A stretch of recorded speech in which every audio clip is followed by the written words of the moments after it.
ಇದೇನ್ರಿ ಅಕ್ಕ ದ್ರಾವಣ? ಇದು ದಶಗವ್ಯ ರೀ. ದಶಗವ್ಯ. ಮೊದಲ ಪಂಚಗವ್ಯ ಮಾಡಿದೇವ್ರಿ. ಪಂಚಗವ್ಯಕಿಂತ ಜಾಸ್ತಿ ಐಟಮ್ ಹಾಕಿದ್ರಾಗ ದಶಗವ್ಯ ಮಾಡಿದೇವ್ರಿ. ದಶಗವ್ಯ ಮಾಡ್ಲಕ್ಕ 2 kg ಹೆಂಡಿ ತಗೊಂಡಿದೇವ್ರಿ. ಅರ್ಧ kg ತುಪ್ಪ ತಗೊಂಡಿದೇವ್ರಿ. ನಮ್ಮ ಮನ್ಯಾಗ ಗಿರ್ ಹಸು ಅದಾರಿ.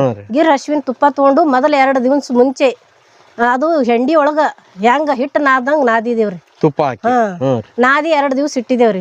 2 ದಿವಸ ಇಟ್ಟು 1 ಲೀಟರ್ ಮಜ್ಜಿಗ್ರಿ 1 ತಾಸ್ ಬಿಟ್ರಿ.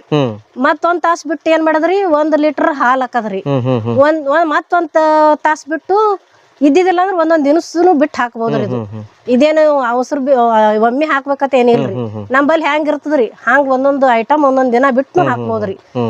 ಮತ್ ತುಪ್ಪದಾಗ ಮತ್ತ ಬೆಲ್ಲ ಹಾಕಿದೇವ್ರಿ. ಒಂದ್ ಪೋ ಕಿಲೋದಟ್ರಿ.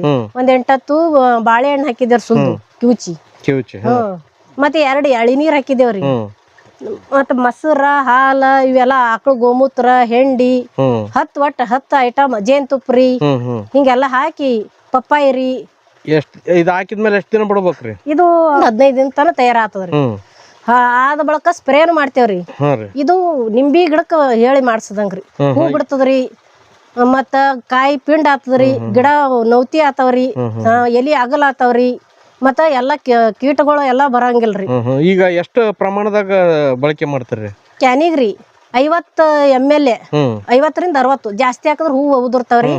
ಮತ್ತ ಸಣ್ಣ ಮಿಡಿ ಇದ್ದು ಅಂದ್ರ ಉದುರ್ತಾವ್ರಿ. ಹೀಟ್ ಆಗ್ತದ್ರಿ ಇದು ಜಾಸ್ತಿ ಹಾಕದ್ರ. ನಾವ್ ಎಷ್ಟು ನಮ್ಮ ಮನೆ ತಯಾರು ಮಾಡಿವತ್ತೆ ಜಾಸ್ತಿ ಹಾಕೋದಿಲ್ರಿ. ಜಾಸ್ತಿ ಒಂದು ಪ್ರಮಾಣ ಐತ್ರಿ. ಇದಕ್ಕ ಪ್ರಮಾಣ ಒಳಗ್ ನಾವ್ ಹಾಕ್ತೇವ್ರಿ.